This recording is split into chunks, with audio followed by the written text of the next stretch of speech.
Assalamualaikum warahmatullahi wabarakatuh. Kami dari kelompok 7 akan membahas tentang akuntansi murabahah. Sebelumnya, untuk perkenalan diri, saya sendiri Jody Yasmin, NIM 630101958. Kemudian ada rekan saya Anissa Rahmadani, NIM 630101970, dan rekan saya Etika Yulianawati, NIM 630101979. Kemudian untuk pengertian murabahah. Murabahah itu sendiri adalah akad jual beli barang dan harga jual sebesar biaya perolehan ditambah keuntungan yang disepakati dan penjual harus mengungkapkan biaya perolehan barang tersebut kepada pembeli. Tercantum dalam PSAK 102 paragraf 5. Kemudian definisi tersebut menunjukkan bahwa transaksi murabahah tidak harus dalam bentuk pembayaran tangguh atau kredit, melainkan dapat juga dalam bentuk pembayaran secara tunai setelah menerima barang, ditangguhkan dengan mencicil setelah menerima barang, ataupun ditangguhkan setelah membayar sekaligus di kemudian hari, dijelaskan dalam PSAK 102 paragraf 8. Untuk rukun murabahah itu sendiri, yang pertama ada bai'u, yaitu penjual, mustari, yaitu pembeli, ada mabi, yaitu barang yang diperjualbelikan, kemudian ada saman, harga dari barang tersebut, dan ada ijab qabul, yaitu pernyataan sah dari kedua belah pihak. Untuk syarat murabahah, yang pertama adalah syarat yang berakad, yaitu penjual dan pembeli, cakap hukum, dan tidak dalam keadaan terpaksa. Yang kedua, ada harga barang harus dinyatakan secara transparan, seharga pokok dan komponen keuntungan, dan cara pembayaran tersebut disebutkan dengan harga yang jelas. Yang ketiga, barang yang diperjualbelikan oleh penjual tidak termasuk barang yang haram ataupun jenisnya maupun jumlahnya haruslah jelas. Yang keempat, pernyataan serah terima atau ijab qabul harus jelas dan menyebutkan secara spesifik pihak-pihak yang berakad. Kemudian dasar akuntansi murabahah yang pertama ada dalam Al-Quran, dalam Quran surat An-Nisa ayat 29:8 yang artinya, hai orang-orang yang beriman, janganlah kamu saling memakan atau mengambil harta sesamamu dengan jalan yang batil atau tidak benar, kecuali dengan jalan perniagaan yang berlaku dengan sukarela di antaramu. Kemudian dalam hadis Rasulullah SAW bersabda, ada 3 hal yang mengandung keberkahan: jual beli secara tangguh, muqarodoh atau mudharabah, dan mencampur gandum dengan tepung untuk keperluan rumah tangga, bukan untuk dijual. Hadis riwayat Ibnu Majah dari Suhaib. Yang selanjutnya jenis akuntansi murabahah. Jenis akuntansi murabahah terdiri dari 2, yaitu dengan pesanan dan tanpa pesanan. Yang pertama, murabahah dengan pesanan atau murabahah to the purchase order. Dalam murabahah jenis ini, penjual melakukan pembelian barang setelah ada pesanan dari pembeli. Murabahah dengan pesanan dapat bersifat mengikat atau tidak mengikat pembeli untuk membeli barang yang dipesannya. Kalau bersifat mengikat, berarti pembeli harus membeli barang yang dipesannya dan tidak dapat membatalkan pesanannya. Skema murabahah pesanan: yang pertama, melakukan akad murabahah; yang kedua, penjual memesan dan membeli pada supplier atau produsen; yang ketiga, barang diserahkan dari produsen; yang keempat, barang diserahkan kepada pembeli; yang kelima, pembayaran dilakukan oleh pembeli.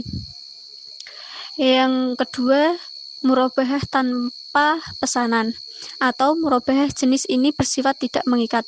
Dalam murabahah tanpa pesanan, penjual melakukan pembelian walaupun tidak ada pesanan dari pihak pembeli.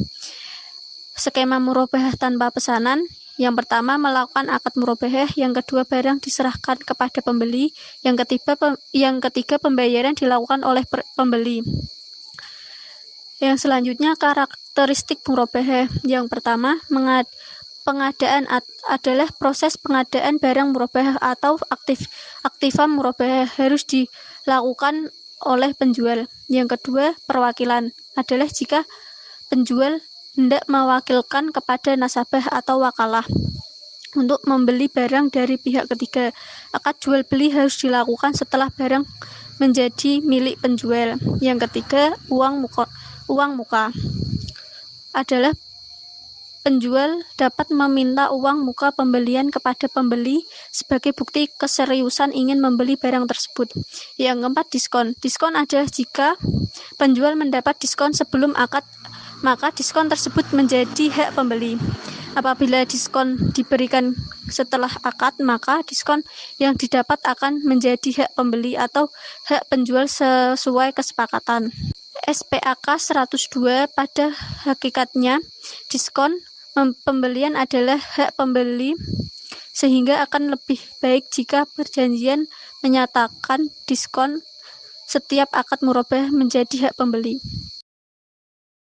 Selanjutnya, saya akan melanjutkan tentang akuntansi untuk penjual. Yang pertama, pada saat perolehan, aset murabah diakui sebagai persediaan sebesar biaya perolehan. Contohnya, aset murabah ada di sisi debit, kas ada di sisi kredit. Yang kedua, untuk murabah pesanan mengikat, pengukuran aset murabah setelah perolehan adalah jika terjadi penurunan nilai, maka akan ditanggung penjual. Contohnya, beban ada di sisi debit dan aset murabah ada di sisi kredit. Yang ketiga, untuk murabah pesanan tidak mengikat, maka aset dinilai berdasarkan biaya perolehan atau nilai bersih yang dapat direalisasikan dan dipilih mana yang lebih rendah. Jika terjadi penurunan nilai untuk murabah pesanan tidak mengikat, maka kerugian nilai akan berada di sisi debit dan aset murabah ada di sisi kredit. Selanjutnya,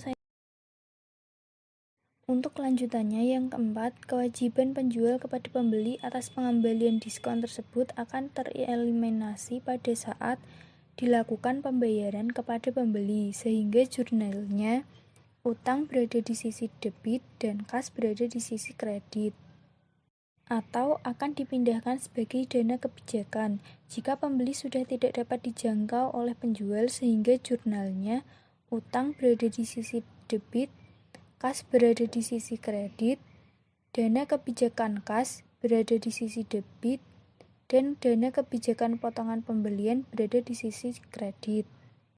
Untuk yang selanjutnya ada akuntansi untuk pembeli. Yang pertama, aset yang diperoleh melalui transaksi murabah diakui sebesar biaya perolehan tunai. Utang yang timbul dari transaksi murabah tangguh diakui sebagai utang murabah sebesar harga beli yang disepakati atau jumlah yang wajib dibayarkan.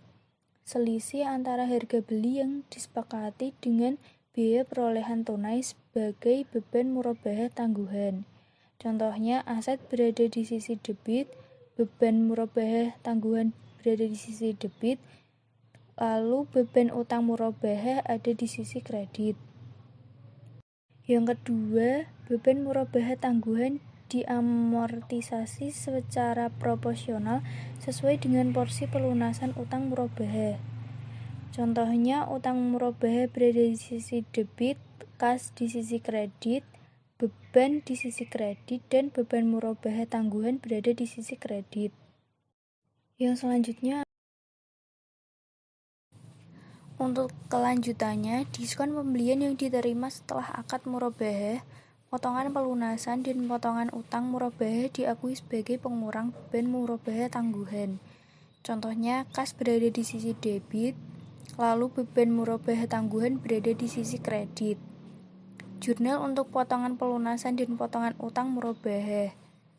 Utang murabah di sisi debit, beban murabah di sisi debit, dan kas berada di sisi kredit, lalu beban murabah tangguhan juga berada di sisi kredit.